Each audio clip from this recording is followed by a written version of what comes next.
I'm Rod Teuscher. I'm a bit spur maker from Gainesville, Texas. I've studied bits, and I make bits and spurs. And I've studied them as much as I can and talked to a lot of people about them and come up with this slideshow. I usually do this at colleges and in organizations. That way you can have a question and answer period, also view more of the bits. They domesticated the bit at about 4500 BC. They domesticated them originally to eat, and they found through the digging through the ruins that there'll be corrals that they figured they kept the horses, and they fed them there and domesticated them.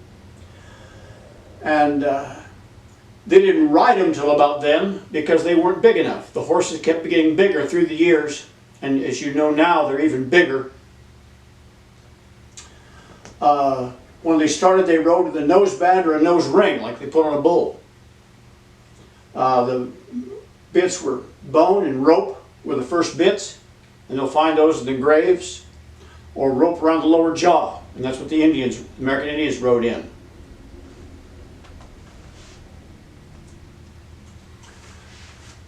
Metal bits from the Bronze Age, 1300 BC. Horse heights were about 14.2, but the mouths were about 6 inches wide. And as you can see, that's quite a leverage of the bit and quite a complicated mouthpiece. Sometimes they had to pull a horse's teeth, the bits to fit.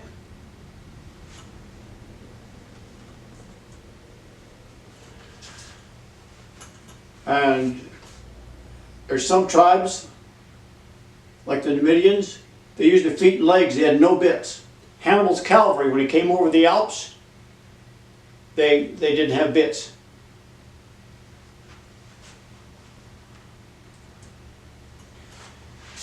When we started originally coming to the Americas, they brought them to the Americas, English came and entered the New England states. They did that because that's the way the flow of the ocean, the currents of the ocean took them. And so they started there. And the Spanish, oops.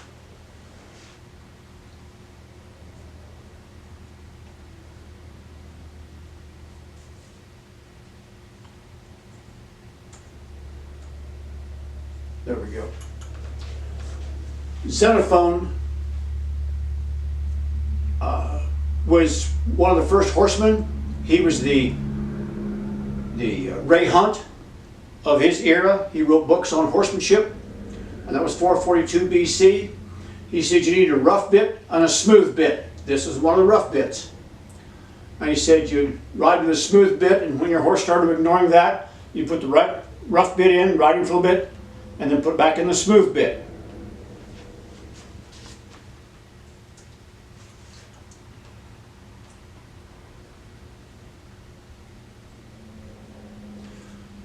The Spanish came the same way Columbus did because of the flow of the ocean. They came into the Caribbean, into Mexico, Central America, and they brought horses with them.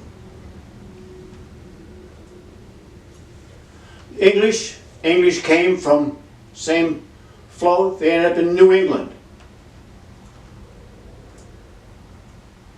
And then they came across the Americas. The Spanish came up the west coast. English came across this way. They brought with the conquistadors the Spanish style of riding, and the English brought the English style of riding, and they came into the United States.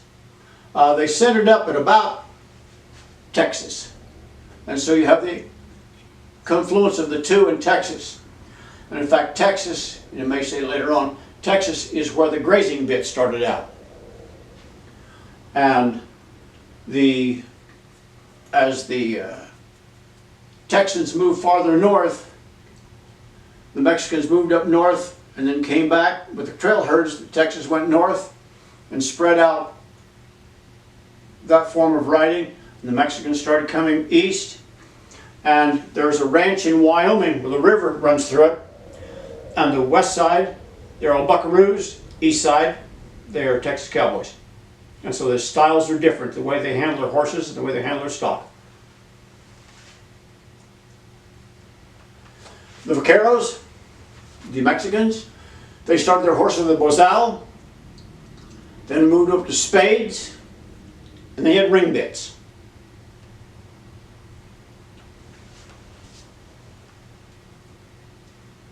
There's your Bosal. They'll start that horse in the Bosal and get him going. They'll ride him until he does everything they need to lightly in a Bosal, and they move up to the spade bit. Here's some of the spades. And a spade is not a leverage bit. This is not to reach up as far as you can with the rein and jerk it past your hip. This is a signal bit. And the reason for the height is that you barely touch that, and that height telegraphs the movement. And the horse is so finely tuned that he'll work off of that movement.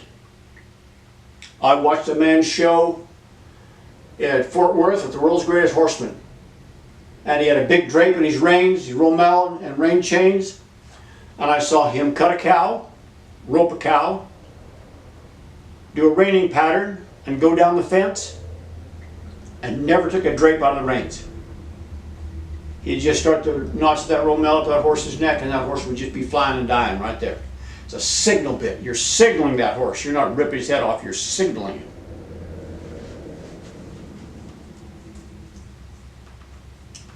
As you see, he's riding there with a loose rein.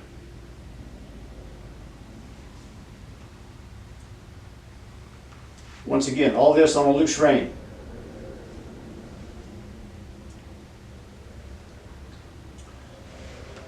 And you see the vertical headset. They're just naturally there on a loose rein. They're naturally on a vertical headset, just for the way the mouthpiece is put in that bit. I'll explain that later. Here's some of the ring bits they used.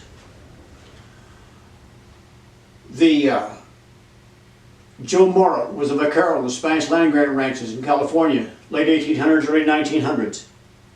And he said there were piles of these ring bits laying around worn out. They used these on everything. They used them on mules. I even had one in my shop I worked with was made for a goat. And they used that goat to pull a cart. But this can be a severe bit, but that's just part of it. And as the tradition goes, that ring, if that ring bit's made for that horse, then that ring is the shape of the left hind foot.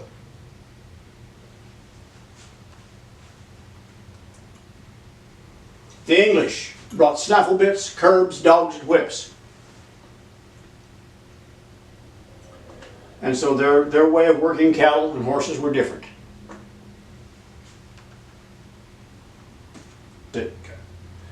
Now your pressure points of a horse is the poll, the nose, the chin, the bars, the lips, which are right here, the tongue, and the palate, which is the upper part of this jaw.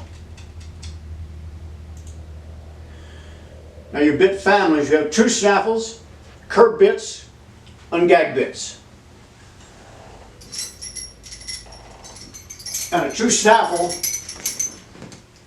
is anything with a 1-to-1. I could have a solid bar here, it would still be a snaffle. Most people think that a broken mouthpiece is the snaffle. No, this is a true snaffle. Is 1-to-1 ratio. When you have this in a shank, it's a broken mouthpiece, but everybody calls it a snaffle. And when you come to my lectures, I will hand you this bit, and I'll put it over your arm like this, and I'll pull on it. And you'll feel the pull. And I'll take a 3-piece, and I'll put it over your arm, and I'll pull on it, and you'll feel the difference. Your curb bits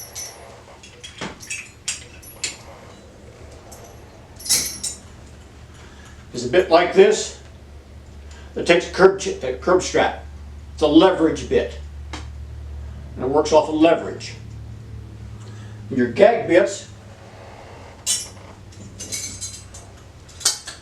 will be something where and there's several types, but something where the mouthpiece moves up and changes the ratio of that bit. In doing so, in doing this, you add pressure to the pole, pressure to the lips, and it causes your horse to lower his head and tuck his chin. But he also has him open his mouth, hence the gag bit. There's your snaffles, various types. Your D-rings, O-rings, and that's a snaffle too, and it's solid. There's your curb bits, even though there's a broken mouthpiece or chains. Those are all curb bits, required curb shape. Your gag bits, there's a variety of gag bits there, and that's one I just showed you there. One I showed you is over there. The metals, so they're made out of steel, stainless, aluminum, or copper. The steel we have on the mouthpieces, they talk about sweet iron, a sweet iron mouthpiece. A sweet iron is actually wrought iron, and they quit making wrought iron commercially in 1934, which allowed the building of the skyscrapers. It was a much stronger steel. They added carbon to it. If you see pictures of Louisiana, Baton Rouge, or you'll see the steel on the buildings, that's all wrought iron, and it doesn't rust. But if you ever see some wrought iron, lick it with your tongue and it will taste sweet. The closest thing we have to it now is a mild steel or a 1018 cold roll, and so that's what I use in my mouthpieces, but that's what the steel is. Stainless is also used. It doesn't rust. It's a harder steel. It's really non-reactive in the mouth. Aluminum, there's some aluminum bits. They're really not good. The aluminum sides are fine. Aluminum mouthpieces dry the horse's mouth out. And you want a moist mouth. Is more a sensitive mouth, and that aluminum will dry it out. And there'll be copper they'll put in. And some people, they say, oh, I want a lot of copper in my mouthpiece. Just make it all copper. They get more saliva. Well, what it is, in my mind, if you put copper stripes in a bit, is what you want in this, because two dissimilar metals in an acid is a battery. And so when you have steel and copper, then in the mild acid of the mouth, you get a little electrolysis and it stimulates saliva, hence a wet mouth. If you have a bit that's pinching, tip your top of your rings out.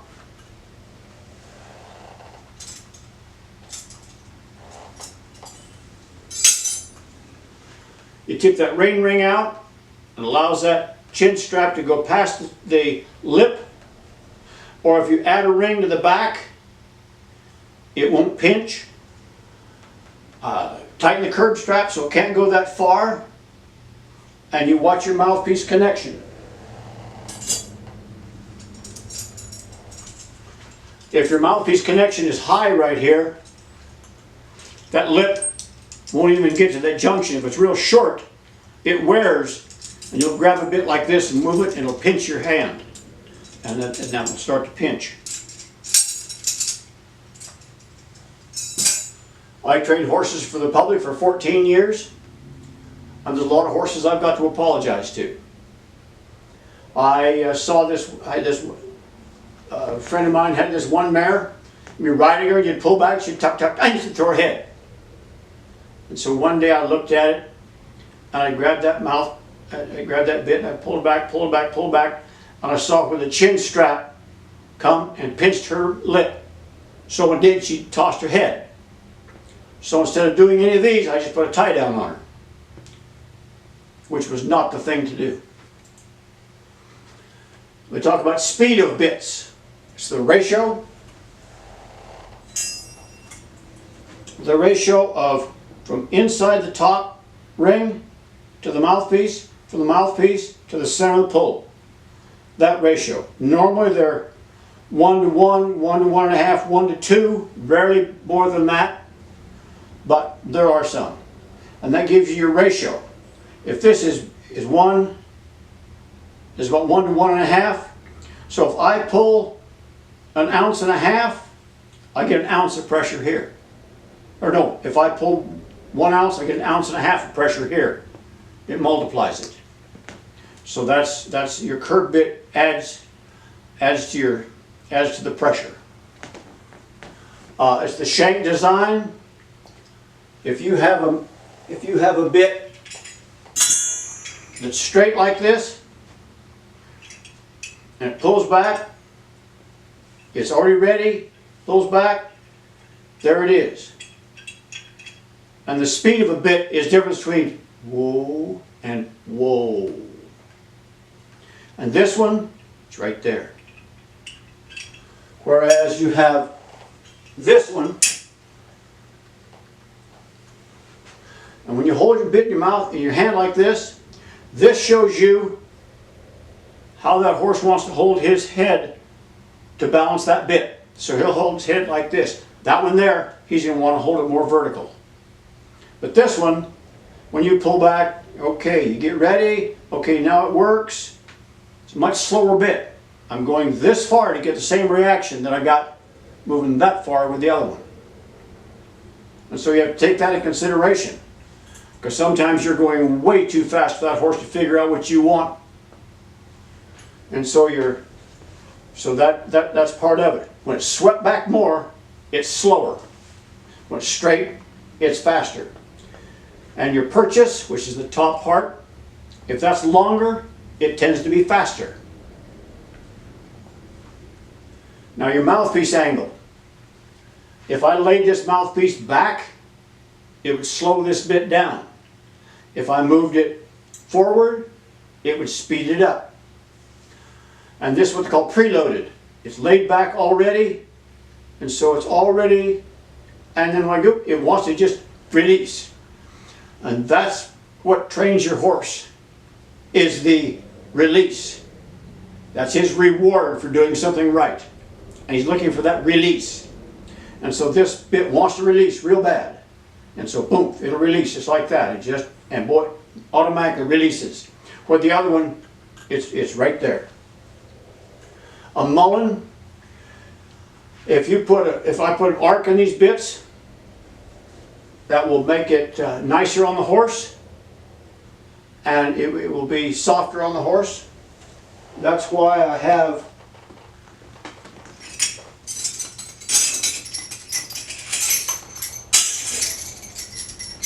on Snaffle Bits, I'll put a mullen in there where it's arced that mouthpiece. You can do the same thing with a straight bar, or same thing with a solid bar. If I arc that, it fits the mouth better and it's easier on the horse.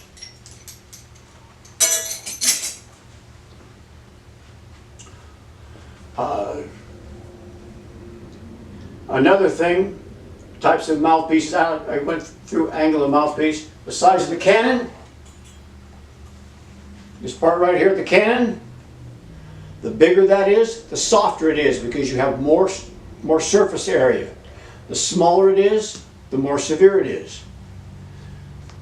Angle of the mouthpiece, I talked to you about that. The weight.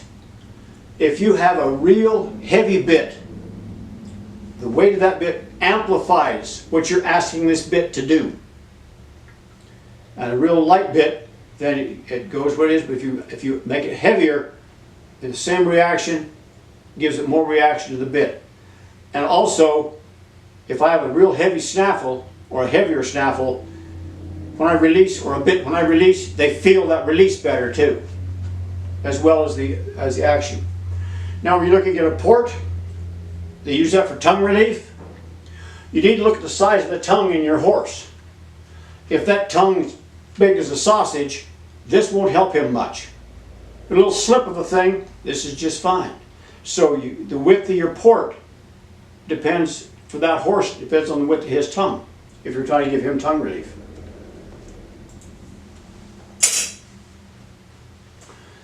Snaffles will give you a lot of lateral and stop, the back and forth movement, direct pressure. Some use snaffles start to finish, like in jumping horses, some dressage horses, they never get out of the snaffle. They have a wider mouthpiece.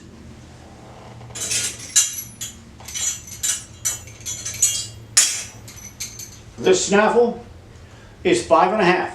No, the standard is about 5 inches. This is 5.5 because it doesn't sit like this in a horse's mouth. It relaxes and sits like this. So then that's 5 inches and it's comfortable on the horse. And it will flex in the mouth because that is. And then it straightens out. And what you get is, when you start to pull it, here it comes. And so you get some signal of, here it comes. And you get that signal.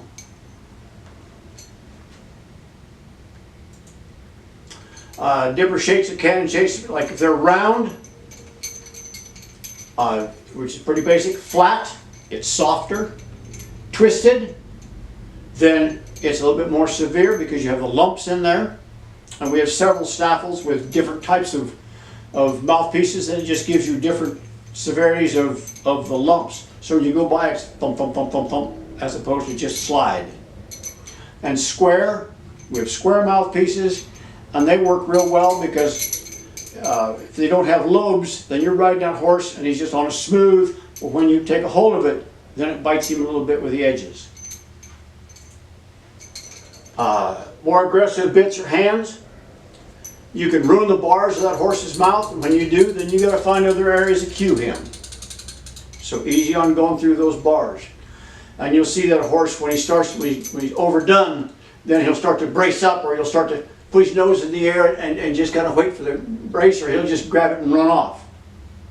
Where you got too much rather than not enough. I had a man come to me, a cowboy, and he said, "Rod, I got this horse. He's a super athlete. Everything's great. I'd go to a rodeo. He's a basket case." And I gave him a chain bit. I said, "Try this." He said, "I'm riding him with a shank, broken mouthpiece." And I gave him a chain bit. I said, "Try this." And a chain bit is real soft. There's nothing to push against, nothing to push. It just grabs him and pulls him. And so he came back about 10 days later. He said, "I want to give religious testimony." He said, "That horse now is my go-to horse. He's relaxed. He's going." I said, "Yes." Because you would get nervous and start banging on him, and he was trying to save his life because you were hurting him. And he wasn't thinking about what he was doing. Now he's relaxed and can think about it. If you move out of the snaffle, usually using a short shank bit, and the colt gets to feel a chin strap.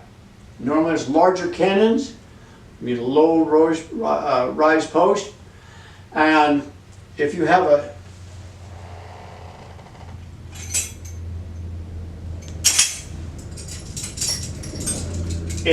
bit that swivels, you can use this one-handed or two-handed. You pull, it does this.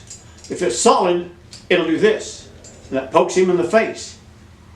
And so you're telling him to go into pressure, which the whole time you've been trying to talk him into going away from pressure. But this way, you can still use it one-handed.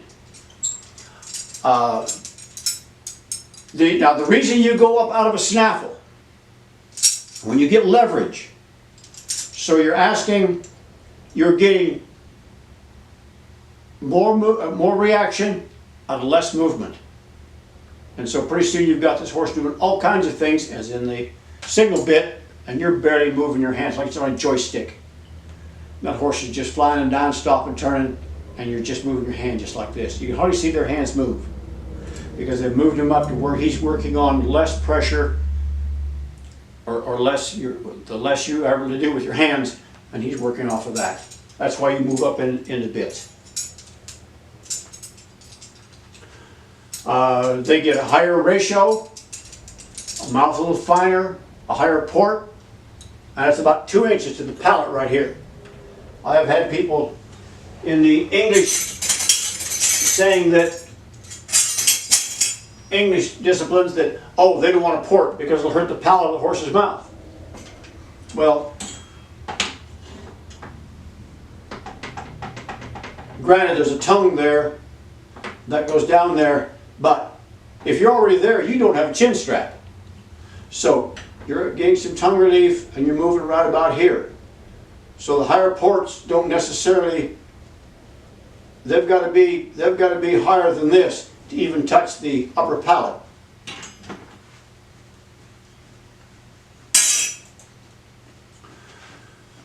The width of the inguinal canal, which is right here, and the tongue is cushioning the bars, which is the bars right here, and this is kind of a sharp edge right here with flesh over it, and that's what you're pushing on. And it's a very sensitive area, and you want to keep it sensitive. And the tongue relief, I told you about the size of the tongue and the ports. Tall ports too wide will bang the molars, so you can't get them real wide because they've got to fit up here. And an older horse will be a little bit wider up here between the teeth than a younger horse. They add feel to resistant horses and makes light cues get results. So you're not just hammering on him all the time. You get more aggressive bit and I had this one trainer I was making some real aggressive bits for. And I asked him about that. And he said, yes. He said, I have a whole army behind me and I use that much. I want a little more, I just curl that finger and I get it with these bits. Most trainers use 3 to 5 bits. And it's a different 3 to 5 to each trainer. Where I live in Gainesville, Texas, we have a world champion on every corner. And they'll train that train a horse in 3 to 5 bits. But you know, they have a whole wall of bits. Up here is the real fancy silver bits. Down here is the working bits. Goes all over full length, sometimes 2 walls. What you will find, they'll have specialty bits. And they'll find they're riding this horse and he's doing just fine. All he creates, oh, he's got a problem. That bit down there, third one from the end on the left, you go get it, you ride him 2 or 3 times, problem solved, put it back, go back to a 3 to 5. But that whole long of bits is just like your mechanic's tool chest. Your mechanic has a tool chest as long as that wall. And use as many end wrenches and sockets. But you come in there, oh, 2008 Dodge truck transmission, it needs a special wrench right here. And same thing with horses. That's why you see this whole array of bits. It's just tools. And then when you finish that horse, they hunt a bit that horse likes. So that's why the big long line of their show bits, they'll find a bit that horse really likes, and that's the one they'll show him in. They won't necessarily train him in it, but they will show him in that bit because he likes it and works well with it. I had a trainer call me from the hill country of Texas, and he said, Rod, we train rope horses, and we use many chains and ported chains. He said, like, try one of those California bits. I said, okay, so I sent him one. And he said, I put it on my best rope horse, rode him around there, asked him to spin. He just spun and spun and spun, and I stopped. He said, normally our chains and ported chains, he'd do about 3 turns and stop. With this one, he just stayed. He's not going to be in there all day. So I warm him up, get back him into the heel box, and we went, and that horse just flowed into that steer, which is a whole new level going there with that bit. And he said, boy, I like this bit. I'll show him this bit, but I won't train him in it all the time. So I took that out of his mouth and put his regular bit, and you could feel that horse hunting that mouthpiece. You could see him just out there trying to hunt that mouthpiece. Now, the old California tradition was if you found a bit that horse liked, then that was that horse's bit, and no other horse was ridden in it. If you had another horse that liked that, then you got another one. And when that horse died, his bit went on the wall. And so you see these collections in people's houses, and oftentimes that was because those horses died that he rode that bit in. That was the California tradition. Now in the bridle class, like I told you, I watched the bridle classes, and these horses will be out there and they're riding them it's like a joystick. They're just riding like this and just back and forth and forward back. and up and down, just like this, like a regular joystick, and that horse can do with all the maneuvers. Now, there is no perfect bit. Each person has different hands, feet, legs, and seat and body language. I've had people come to me and say, okay, Rod, here's what my horse is doing. What bit do I need? I have no clue. Because I don't know what their hands are doing, what their feet's doing, how experienced that horse is. And I had one lady come to tell me about that, and I realized that she's on step 5 and that horse missed something on step 3. He wasn't ready for step 5, but she had him at step 5. And so I just tell them to go find a trainer and ride with him and have them with a variety of bits and have them find out. And also, I had a couple that were training horses. And whoever got to the barn first to start number 1 horse, and when they got to the end of the barn, they were done for the day. Well, she might get there one day and he might get to the next. He would ride that number 1 horse in a different bit than she would. Because her body language was different, her hands were different. She got along with him in this bit, he got along with another bit. So oftentimes when you see, and this will happen, a horse will win the cutting fraternity or the reining fraternity, everybody's got to have that bit. Well, they don't have that trainer's feel, they don't have that trainer's hands. But they've all got to have that bit, because that bit will be better than the one they've got. Not necessarily. And I was just explaining that I had a man come to work for me. He worked for me a few weeks. And he went to one of the farm stores and was looking at bits there. And he said, Rod, some of these bits are totally backwards from what we do. I said, yep. And how they're built. I said, yep. And just somebody designed it, and they sent it off to China and get it done, and there's a bunch of them. And he said, he sat there for a little while, and this group of people came in, and this one lady said, oh, I want this bit, it's pretty. And they said, oh no, get this bit, it's prettier. Had no concept of what their horse needed, what they were doing with the horse, their abilities and the horse's abilities. It was just a pretty bit. Now, as a bit maker, I just make tools. And the biggest part of it, it's all in your hands.